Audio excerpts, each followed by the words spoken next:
الحمد لله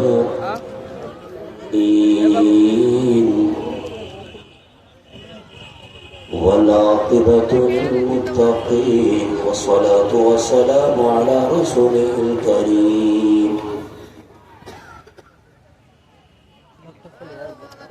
أما بعد فأعوذ بالله من الشيطان الرجيم بسم الله الرحمن الرحيم اقرأ باسم ربك الذي خلق خلق الإنسان من علق صدق الله مولانا العظيم وصدق رسوله النبي الأمين المكين الكريم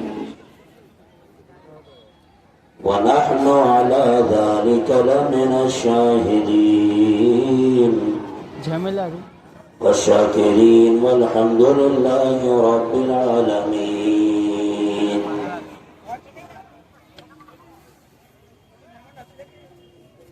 سلام محبت قبول کریں. السلام علیکم ورحمۃ اللہ وبرکاتہ. وعلیکم السلام. یہاں سے وہاں تک کہ لگاتار درود شریف پڑھ لیں. اللہم صلی علی سیدنا شفیعنا و مولانا محمد وبارک وسلم. صلو علیہ صلاۃ و سلاما علیک یا رسول اللہ صلی اللہ تعالی علیہ وسلم.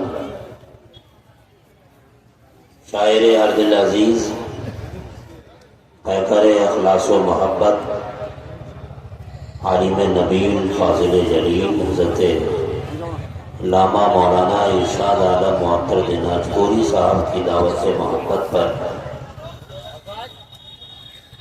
اور ان کے ساتھ حضرت علامہ مولانا سہیل جامعی صاحب کی دعوت سے محبت پر ہمارے ساتھ ایک قافلہ آپ کے اسٹیج پر موجود ہے. جو لوگ جانا چاہتے ہیں وہ چلے جائیں،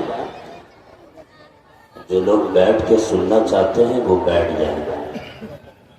ہاں میں آپ ہی لوگوں سے کہہ رہا ہوں جو کھڑے ہیں تو آپ جب تک بیٹھیے گا نہیں پوری تقریر کریں گے نہیں. جانا چاہتے ہیں تو چلے جائیں، تھوڑا میلہ ویلا گھوم لیں. عجیب حال ہے بھائی، جلسوں میں نعت خوانی تو ہے ہی ہے اصل مقصد، لیکن اس میں خطابت بھی اصل مقاصد میں سے ہے. میں آپ سے پوچھوں اللہ کے 99 نام ہے، 10 نام بتائیے. تو شاید کوئی کھڑا ہو کے گنا پائے. جس کے صدقے میں ساری کائنات ملی ہے وہ محمد عربی صلی اللہ علیہ وسلم کے 99 نام ہیں. 25 نام آپ گنا دیں جن کے صدقے میں آپ جنت جائیں گے. تو شاید کسی کے ہاتھ کھڑے ہوں. رات میں بھی دن میں بھی تارے نظر آنے لگیں گے. رائے جلسے میں انجوائے کیے اور چلے گئے. آپ بیٹھو، جلسے میں آئے ہو بیٹھو، دل لگا کے بیٹھو اور حسن نیت کے ساتھ جلسہ سماعت کرو. میں قسم کھا کے کہہ سکتا ہوں کہ اگر آپ کو 100 باتیں خطیب کی یاد نہیں رہیں گی تو کم سے کم 10 باتیں آپ کو ضرور یاد رہیں گی. اور یہ بھی یاد رکھیں، بتا دوں کہ دین کی باتیں آپ کو سب سے زیادہ عربی کتابوں میں ملیں گی اور آپ عربی جانتے نہیں ہیں. مدارس سے فارغ ہونے والے بھی اس درجے کی عربی نہیں جان پاتے جس درجے کی جاننا چاہیے. اس کے بعد فارسی کتابوں میں ملے گی، وہ بھی آپ 0 بٹا ہیں. اس کے بعد سب سے زیادہ اردو کتابوں میں ملے گی. ہندوستان میں اس وقت صورتحال اردو پڑھنے والوں کی یہ ہے کہ صرف اور صرف 10% لوگ اردو جانتے ہیں 90% لوگ اردو سے جاہل ہیں۔ ہمارے قوم کے بچے تو اس قدر ڈریم 11 میں مست ہو گئے، اسے کیا فرصت کی اردو پڑھیں اور اردو جانیں، اردو زبان کی تاریخ کیا ہے۔ اس لیے جلسے میں خطابات کا سلسلہ رکھا گیا کہ آپ آؤ کچھ سن کے جاؤ، آپ اپنے علم میں اضافہ کر کے جائیں۔ شاعروں کی شاعری اس نیت کے ساتھ سنیں کہ عہد کر کے اٹھیں کہ میرا بیٹا بھی شاعر رسول ہوگا، نعت خوان رسول ہوگا۔ اس لیے میں آپ سے کہتا ہوں، یہ آخری بار پھر پوری تقریر میں آپ سے نہیں کہوں گا کہ آپ بالکل خاموشی کے ساتھ بیٹھے رہیں۔ یہاں سے وہاں تک صرف آپ نہیں، اہل اسٹیج سے بھی گزارش کروں گا کہ آپ کو پوری تقریر میں نعرہ لگانے کی اجازت نہیں ہے۔ یہاں سے وہاں تک ٹک ٹکی باندھ کے سنیے، کوئی اٹھے نہیں۔ اور میں تو اب موبائل چلانے کی بھی اجازت نہیں دوں گا، یہ بھی بہت بری بلا ہے کہ ہم خطاب تو کرتے ہیں اور بیٹھ جاتے ہیں، فیس بک چلتا رہتا ہے، واٹس ایپ چلتا رہتا ہے۔ بتاؤ، ہم خود ہی یہ کہتے ہیں کہ یہ ایکو سسٹم ٹھیک کرو، بات ٹکرا ہی نہیں چاہیے۔ ہم خود ہی یہ کہتے ہیں کہ جہاں ذکر حبیب ہوتا ہے خود خدا بھی قریب ہوتا ہے، جہاں آقا کریم کا ذکر ہوتا ہے رسول کریم حاضر ہوتے ہیں۔ آقا حاضر ہو، آپ سر کھول کے بیٹھے رہیں، آقا حاضر ہیں، آپ انسٹاگرام میں مست رہیں، آقا حاضر ہیں، آپ واٹس ایپ چیٹنگ میں مست ہیں، تو بتاؤ آپ کا شمار باادب لوگوں میں ہوگا کہ بے ادب لوگوں میں ہوگا۔ یہاں سے وہاں تک ٹک ٹکی باندھ کے سنیں۔ نوجوانوں سے بھی کہوں گا جو باہر گھوم رہے ہیں، اچھا موقع ہے آپ کے لیے، آ جائیے۔ ہمارے اس گاؤں کے لوگوں نے، نوجوان ہوں یا بوڑھے ہوں، اور اس میں مولانا سہیل جامعی نے جو قربانیاں پیش کی ہیں، ان سب کو سراہنا چاہیے، سپورٹ کرنا چاہیے۔ اقرأ باسم ربک الذی خلق، پڑھیے اپنے اس رب کے نام سے جس نے پیدا کیا۔ توجہ رہے، ہمارے بعد ہندوستان کا وہ شاعر تشریف لائے گا مائک پر جو حافظ بھی ہے، قاری بھی ہے، عالم بھی ہے، فاضل بھی ہے، اور پتہ نہیں کیا کیا کون کون سی ڈگری لیے بیٹھا ہے۔ وہ حضرت مولانا فیضان سرور بھاگلپوری صاحب ہیں، ان سے آپ سنیے۔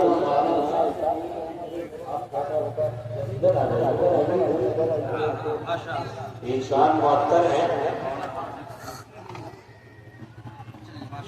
کروڑا کے ادارے سے فارغ ہونے والے مولانا عازق صاحب، ان کی بھی محبتیں اور قربانیاں بھی اس گاؤں کے ہیں۔ اقرأ باسم ربک الذی خلق، آپ جانتے ہیں کہیں نہ کہیں جمعہ میں آپ شان نزول سنے ہوں گے، پس منظر آپ نے سنا ہوگا۔ مولانا نظم الاسلام جامعی صاحب، رفیق من توجہ چاہوں گا آپ کی۔ اقرأ باسم ربک الذی خلق، جبریل امین سدرۃ مکین حضور اکرم صلی اللہ تعالی علیہ وسلم کے پاس آئے، اللہ نے یہ بھیجا لے کر کے۔ جبریل آئے اور کہا اقرأ، آقا کریم نہیں پڑھ رہے ہیں۔ پھر کہا اقرأ، مصطفیٰ جان رحمت نہیں پڑھ رہے ہیں۔ پھر کہا اقرأ، نہیں پڑھ رہے ہیں۔ پھر اللہ نے اس اقرأ کے ساتھ اضافہ کر کے بھیجا اقرأ باسم ربک الذی خلق، تو مصطفیٰ جان رحمت پڑھ رہے ہیں، کونین کے دولہا پڑھ رہے ہیں، شفیع المذنبین پڑھ رہے ہیں، انیس الغربین پڑھ رہے ہیں۔ اقرأ باسم ربک الذی خلق۔ اب اس آیت کریمہ سے کئی سارے سوالات نکل کے آتے ہیں، میں سارے سوالات رکھوں گا اور سب کا جواب بھی دوں گا، وہی میری پوری تقریر ہو جائے گی۔ اقرأ باسم ربک الذی خلق۔ اور یہ بھی یاد رکھیے کہ عیسیٰ علیہ السلام کے بعد محمد عربی صلی اللہ علیہ وسلم تک تقریباً 500 یا 550 سال کا عرصہ ایسا گزرا ہے کہ اہل زمین کا آسمان سے رشتہ ٹوٹا ہوا تھا، اور اہل زمین کا جب آسمان سے رشتہ جڑتا ہے تو یہی وہ پہلی آیت ہے جسے آپ پہلی وحی کہتے ہو قرآن کریم کی۔ اللہ نے کہا اقرأ باسم ربک الذی خلق، یہ قرآن کی پہلی آیت ہے، یہاں سے وہاں تک سنیں، یہ پہلی وحی ہے جس کے ذریعے اہل زمین کا آسمان سے رشتہ پھر سے جوڑ رہا ہے۔ اقرأ باسم ربک الذی خلق، یہ سوال ابھر کے آئے گا۔ ہاں ڈریم 11 کھیلنے والوں، آپ کے اندر بھی یہ سوال آنا چاہیے۔ فیس بک پر مست رہنے والوں، آپ کے اندر بھی یہ سوال ابھر کے آنی چاہیے کہ کیا بات ہے، اہل زمین کا رشتہ جب آسمان سے ہو رہا ہے، پہلی وحی کا آغاز محمد عربی پہ ہو رہا ہے، تو یہ قرأ باسم ربک الذی خلق کے ہی ذریعے کیوں ہو رہا ہے؟ کوئی نماز والی آیت ہوتی، کوئی روزے والی آیت ہوتی، کوئی زکات والی آیت ہوتی، لیکن یہ قرأ ہی سے کیوں ہو رہا ہے؟ کیا عیسیٰ علیہ السلام کی امت میں سب جاہل تھے؟ کیا موسیٰ کلیم اللہ کی امت میں سب جاہل تھے کہ محمد عربی پر جب اس آیت کریمہ کا، قرآن کریم کا نزول شروع ہو رہا ہے، نزول ہو رہا ہے، تو پہلی وحی ہے، پہلی آیت ہے، اس میں تعلیم کا پیغام دیا گیا ہے، ایجوکیشن کا پیغام دیا گیا ہے، پڑھائی لکھائی کی بات کی گئی ہے، اسٹڈی کی بات کہی گئی ہے، ریڈنگ کی بات کہی گئی ہے۔ کہا اقرأ باسم ربک الذی خلق۔ یاد رکھو عیسیٰ علیہ السلام کی امت میں سب جاہل نہیں تھے، موسیٰ کلیم اللہ کی امت میں سب جاہل نہیں تھے، لیکن پھر بھی محمد عربی پر قرآن کی آیت کا نزول جب ہو رہا ہے تو پہلی ہی آیت میں تعلیم کا پیغام اس لیے دیا گیا ہے، پہلی ہی آیت میں ایجوکیشن کی بات اس لیے دی گئی ہے کہ یاد رکھ اس کے بعد اب کوئی کتاب آسمانی دنیا میں نہیں آئے گی، محمد عربی کے بعد کوئی نبی نہیں آئے گا، اور یاد رکھ محمد عربی کی تم امت ہو اور ساری امت میں خیر امت کا تاج تمہارے سر پہ رکھا جائے گا، اس لیے تم اپنے آپ کو صبح قیامت تک علم سے اتنا جوڑ لو، علم سے اتنا مضبوط رشتہ کر لو کہ ساری دنیا کی قوم تمہیں علم کے معاملے میں فالو کرتی ہوئی نظر آئے۔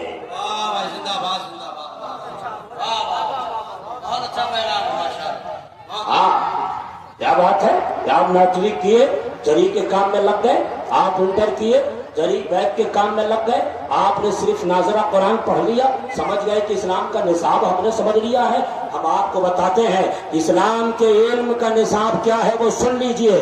یہ مت کہنا کہ اسلام کا نصاب صرف یہی ہے کہ آپ ایک بار ناظرہ پڑھ لو، ایک بار دور نکال لو، ہے اور ہے کا فرق چھوڑ دو، عین اور حمزہ کا فرق چھوڑ دو، قاف اور کاف کا فرق نہ جانو، سین اور شین کا فرق نہ جانو، اور صرف ایک بار ناظرہ پڑھ لو، اردو کی کتاب پڑھ لو، تعمیر ادب حصہ اول حصہ دوم حصہ سوم پڑھ لو، اور آپ نے اسلام کے نصاب کو سمجھ لیا ہے۔ اگر آپ یہ سمجھتے ہو تو سن لو اسلام کا علمی نصاب کیا ہے۔ اللہ نے اس آیت میں بتایا اقرأ باسم ربک الذی خلق، اس اقرأ کو اللہ نے خلق کے ساتھ بھی جوڑا ہے۔ جو ہے مائک کی سیٹنگ شاید مجھے صحیح نہیں لگ رہی ہے، لیکن اہل اسٹیج کی پوری توجہ چاہوں گا۔ اس اقرأ کو، اقرأ یہ ورب ہے، یہ جسے آپ فعل بھی کہتے ہو، یہ فعل ہے۔ اقرأ پڑھیے، پڑھیے، تعلیم، ایجوکیشن، پڑھائی لکھائی، جسے آپ اردو میں کہتے ہو پڑھائی لکھائی، تعلیم و تعلم۔ اس اقرأ کو اللہ نے، توجہ رہے، اس اقرأ کو اللہ نے خلق کے ساتھ جوڑا ہے۔ اقرأ باسم ربک الذی خلق، پڑھیے اپنے اس رب کے نام سے جس نے پیدا کیا۔ اور خلق علماء بتاتے ہیں، علماء دیکھتے بھی ہیں، علماء سے بعد میں سنیے گا بھی، اور یہ تو صاف کلیئر ہے کہ اللہ نے یہاں خلق کو مطلق رکھا۔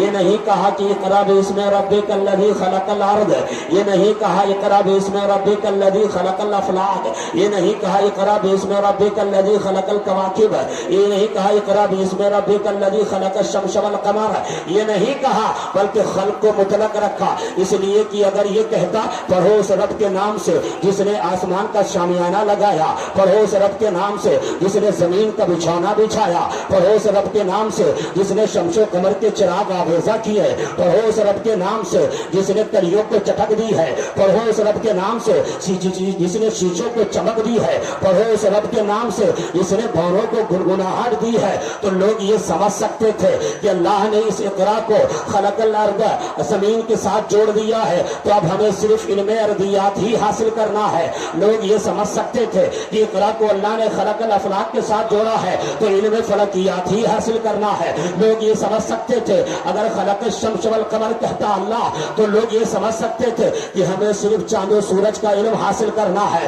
لوگ یہ سمجھ سکتے تھے کہ صرف زمین کا علم حاصل کرنا ہے. نہیں، وہ لوگوں سنو، کشن گنج سے تعلق رکھنے والوں اور بنگال کے اطراف کے لوگوں، چینلوں کے ذریعے سننے والے سنو، اللہ نے اس اقرا کو خلق کے ساتھ جوڑا تو خلق کو مطلق رکھ کے مطلق رکھا، مطلق رکھ کے یہ بتا دیا کہ اسلام کے علم کا نصاب محدود نہیں ہے.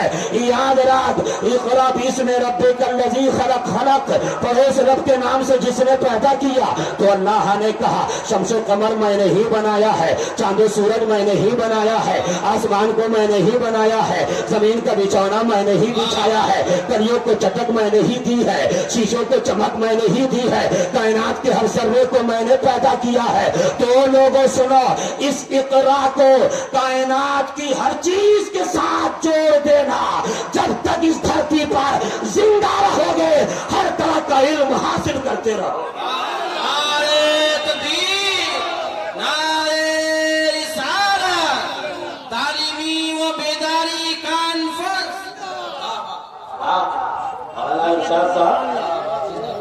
آپ کا یہ عزیز بے موضوع بات نہیں کرتا، تعلیمی بیداری آپ نے رکھی ہے.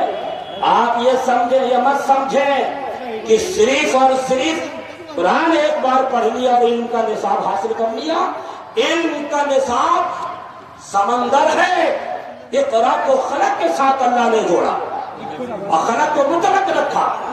بھائی اگر خلق کو صرف افلاق کے ساتھ خاص کر دیتا، آسمان کے ساتھ، تو لوگ سمجھتے کہ اس اقرا کا تعلق خلق افلاق سے ہے، یعنی کہ صرف اور صرف آسمان کا علم حاصل کرنا ہے، علم نجوم حاصل کرنا ہے، علم شمس و قمر حاصل کرنا ہے. زمین کے ساتھ جوڑتا تو آپ یہ کہتے کہ علم ارضیات ہی حاصل کرنا ہے. نہیں، خلق کو مطلق رکھ کے بتا دیا اللہ نے. اگر استطاعت ہو تو علم قرآن حاصل کرو تو ہی، علم قرآن تو حاصل کرو ہی، مگر استطاعت ہو تو علم سائنس بھی حاصل کرو، علم جغرافی بھی حاصل کرو، علم میتھ بھی حاصل کرو، علم زمین بھی حاصل کرو، علم ارضیات بھی حاصل کرو. اور اسی کی طرف دوسری آیت میں اللہ نے کہا، اشارہ بھی واضح کر دیا، خلق الانسان من علق، علق کے ساتھ بھی جوڑ کے بتا دیا علم کو محدود مت کرنا. علم کا نصاب سمندر ہے. جب تک استطاعت ہو خوب تم علم حاصل کرو. اب آپ اٹھو مت. کون سا طریقہ بنا لیا کہ تقریر ہوئے تو اٹھنے لگے اور جانے لگے؟ اس کا مطلب تمہیں انٹرسٹ نہیں ہے، شوق نہیں ہے. آپ سنجیدگی کے ساتھ بیٹھو. اقرا باسم ربک الذی خلق. اگر کوئی یونیورسٹی والا ہماری تقریر سنتا رہے یا سن لے چینلوں کے ذریعے، پروفیسر صاحب خوش ہو جائیں گے یہ تو ہماری بات ہو رہی ہے. کالج کے دنیا کے اسٹوڈنٹ آج یہ سمجھ لیں گے ہماری بات ہو رہی ہے.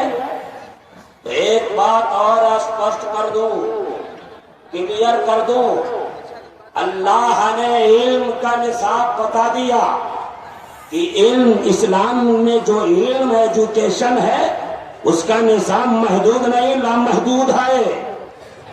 مگر تم کائنات میں ہر چیز کا علم حاصل کرو گے اور کرو بھی، مگر یاد رکھو کون سا علم تجھے فائدہ دے گا یہ بھی اللہ نے بتا دیا. اسی آیت میں علم کا سمت بھی اللہ نے بتا دیا، رخ بھی بتا دیا. علم سائنس حاصل کرو، ہاں ہاں کرو، دنیا میں ترقی کرو. علم جغرافی حاصل کرو، ہاں ہاں کرو، دنیا میں ترقی حاصل کرو.